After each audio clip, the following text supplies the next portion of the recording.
అందరికీ స్వాగతం. ఈరోజు మన లోతైన విశ్లేషణ కార్యక్రమంలో ఒక చాలా ఆసక్తికరమైన అంశాన్ని డీకోడ్ చేయబోతున్నాం. అంటే ఒకవైపు ఆఫీస్లో చూస్తే ప్రశంసల వర్షం కురుస్తుంది, ప్రమోషన్ల గురించి చర్చలు జరుగుతాయి. కానీ మరోవైపు ఇంట్లో అంతు చిక్కని శారీరక అలసట, కీళ్ల నొప్పులు, నిద్రలేమి లాంటివి బాధిస్తాయి. అవునా? కరెక్ట్, సరిగ్గా అదే. పైకి చూస్తే అంత అద్భుతంగా సక్సెస్ఫుల్గా కనిపిస్తున్నా లోకల మాత్రం ఏదో తెలియని భయం, ఒక రకమైన మానసిక ఒత్తిడి ఉంటుంది. దాన్ని ఎవరితో పంచుకోలేక మౌనంగా భరించాల్సిన పరిస్థితి వస్తుంది. చాలా మందికి ఈ పరిస్థితి ఎదురవుతూ ఉంటుంది. అవును. అసలు ఈ విచిత్రమైన కాంట్రాడిక్షన్కి, అంటే ఈ విరుద్ధమైన పరిస్థితికి అసలు కారణం ఏమిటి? ఈరోజు మనం సరిగ్గా ఇదే అంశాన్ని అత్యంత వివరంగా పరిశీలించబోతున్నాం.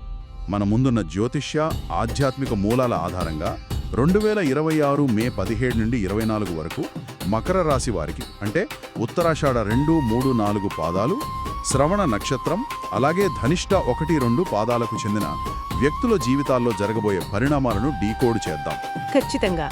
ఇది కేవలం ఈ వారంలో ఏం జరగబోతోంది అనే ఒక మామూలు జాబితా కాదు, అస్సలు కాదు. శనిగ్రహం యొక్క ప్రభావం వల్ల వృత్తి, వ్యాపార, ఆర్థిక, కుటుంబ మరియు ఆరోగ్య రంగాల్లో ఎలాంటి మార్పులు రాబోతున్నాయి, ఆ మార్పుల వెనుకున్న అసలు మానసిక కారణాలేమిటి, వాటిని మనకు అనుకూలంగా ఎలా మలుచుకోవాలి అనేది మనం విశ్లేషిద్దాం. రైట్. జ్యోతిష్య మరియు ఆధ్యాత్మిక మూలాలను మనం కేవలం భవిష్యత్తును చెప్పే అంచనాలుగా మాత్రమే చూడకూడదు. అవి వాస్తవానికి మనిషి యొక్క మైండ్ సెట్ని, పరిస్థితులను ఎదుర్కొనే విధానాన్ని తెలియజేసే ఒక అద్భుతమైన సైకలాజికల్ బ్లూ ప్రింట్ లాంటివి. చార్ట్లో శనిగ్రహం యొక్క ప్రభావం అత్యంత బలంగా కనిపిస్తోంది.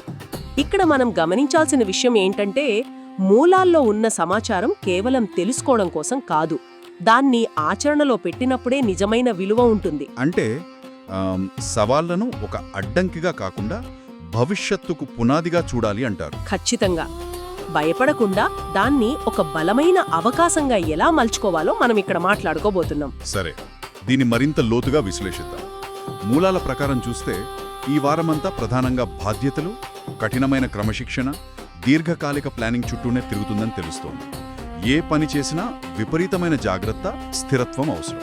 అవును, ప్రతి అడుగు ఆచితూచి వేయాల్సిన సమయం ఇది. కానీ ఇక్కడే ఒక పెద్ద సవాల్ కూడా ఉంది.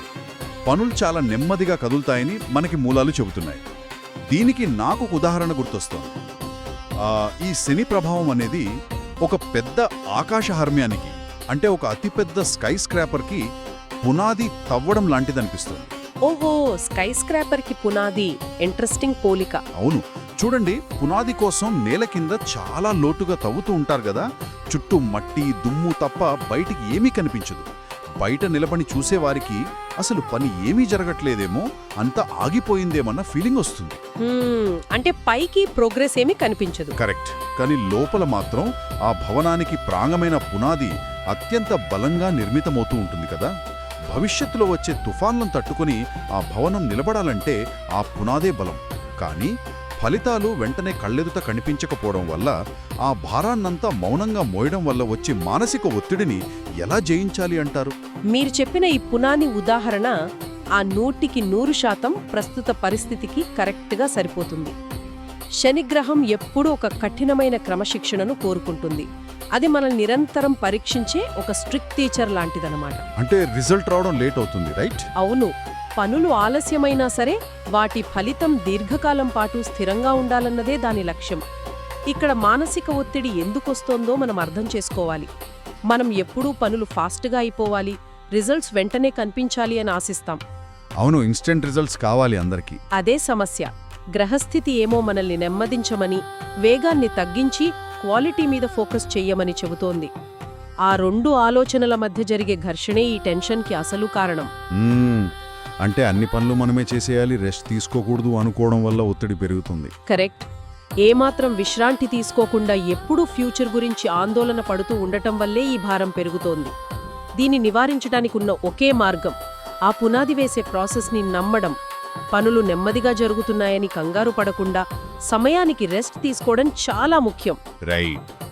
అంటే వేగాన్ని తగ్గించి జరుగుతున్న పని మీద పూర్తి నమ్మకం ఉంచాలన్నమాట.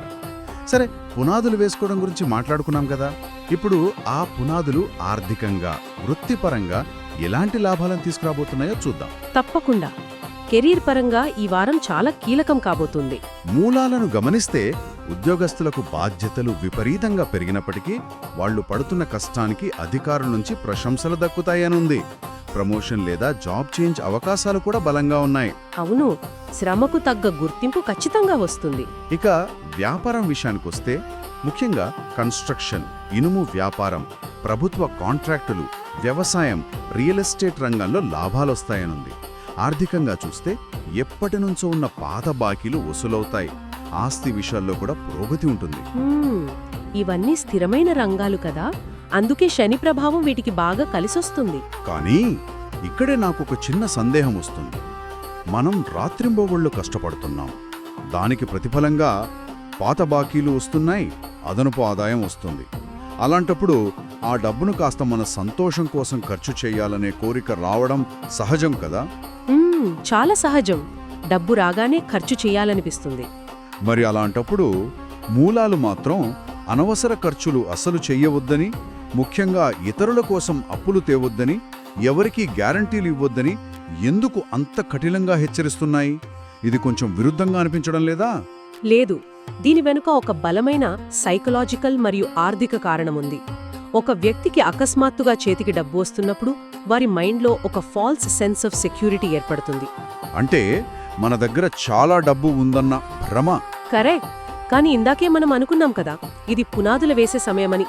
అంటే ఇప్పుడు వస్తున్న ఈ డబ్బు ప్రస్తుత విలాసాల కోసం కాదు, అది ఫ్యూచర్లో రాబోయే అనిశ్చితిని ఎదుర్కోవడానికి ఒక ఆర్థిక పునాది లాంటిది. ఓహో, అంటే వచ్చిన డబ్బును వెంటనే పొదుపు చేయాలి. అవును, సేవింగ్స్ చాలా ముఖ్యం.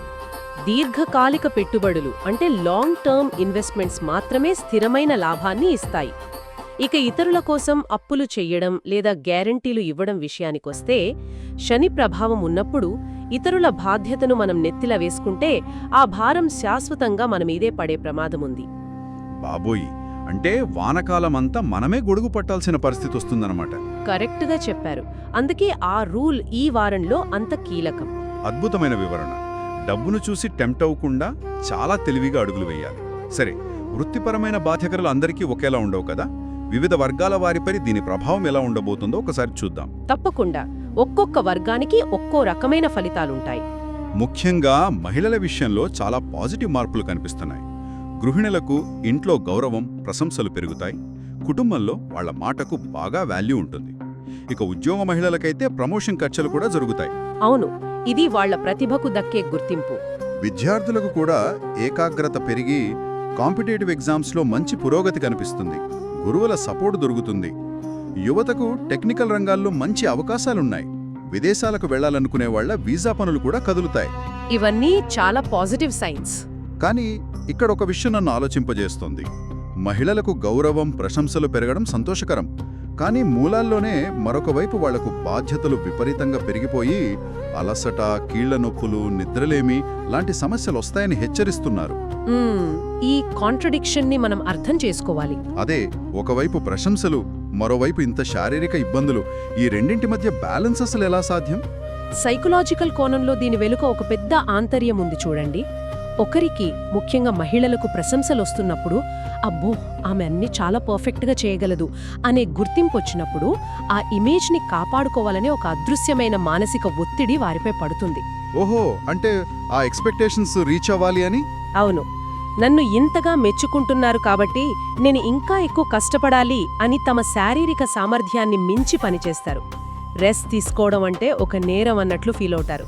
ఈ విపరీతమైన భారమే చివరికి కీళ్ల నొప్పులు, నిద్రలేమిగా మారుతోంది. నిజమే. మరి దీన్ని ఎలా బ్యాలెన్స్ చేయాలి? దీన్ని బ్యాలెన్స్ చేయాలంటే బాధ్యతలను పంచుకోవడం నేర్చుకోవాలి. అంటే డెలిగేషన్ చాలా ముఖ్యం. ప్రతి పని నేనే స్వయంగా పర్ఫెక్ట్గా చేయాలి అనుకునే ఆలోచన నుంచి బయటికి రావాలి. పనులు ఇతరులకు అప్పగించడం కూడా ఒక ఆర్ట్ లాంటిదే. ఖచ్చితంగా. ఇక విద్యార్థుల పరిస్థితి కూడా అంతే. ఏకాగ్రత అమాంతం పెరిగినప్పుడు రాత్రింబవళ్లు ఒకేసారి అన్నీ చదివేయాలని ఒత్తిడికి గురికాకూడదు. పనులను పోస్ట్పోన్ చేయకుండా ఒక ప్లాన్ ప్రకారం చదువుకోవాలి. రెస్ట్ తీసుకోవడం అంటే టైం వేస్ట్ చేయడం కాదు, అది బాడీని, బ్రెయిన్ని రీఛార్జ్ చేసుకోవడం. చాలా వ్యాలిడ్ పాయింట్ ఇది. ఈ పాయింట్ దగ్గరే మనం ఇంకొంచెం లోతుగా వెళ్ళాలి. బయట ప్రపంచంలో, ఆఫీసుల్లో, చదువుల్లో ఎంత ఒత్తిడి ఉన్నప్పుడు దానికి విరుగుడుగా కుటుంబం ఎలా అండగా నిలుస్తుందో మూలాల్లో అద్భుతంగా చెప్పారు.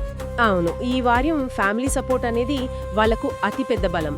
కుటుంబంలో ముఖ్యమైన చర్చలు జరుగుతాయి. భార్యాభర్తల మధ్య అండర్స్టాండింగ్ పెరిగి బంధం మరింత బలపడుతుంది. ముఖ్యంగా ఆర్థిక విషయాల్లో కలిసి నిర్ణయాలు తీసుకుంటారు. ఇక ప్రేమలో ఉన్న వారికి వివాహ చర్చలు జరుగుతాయి. సంతానం కోసం ఎదురుచూసే వారికి కూడా శుభసూచనలుంటాయి. అవును. అయితే ఇక్కడ నాకు ఒక అద్భుతమైన సలహా కనిపించింది. లోపల మౌనంగా బాధపడవద్దు, మీ సమస్యలను కుటుంబ సభ్యులతో మనసు విప్పి మాట్లాడండి అని మూలాలు చెబుతున్నాయి.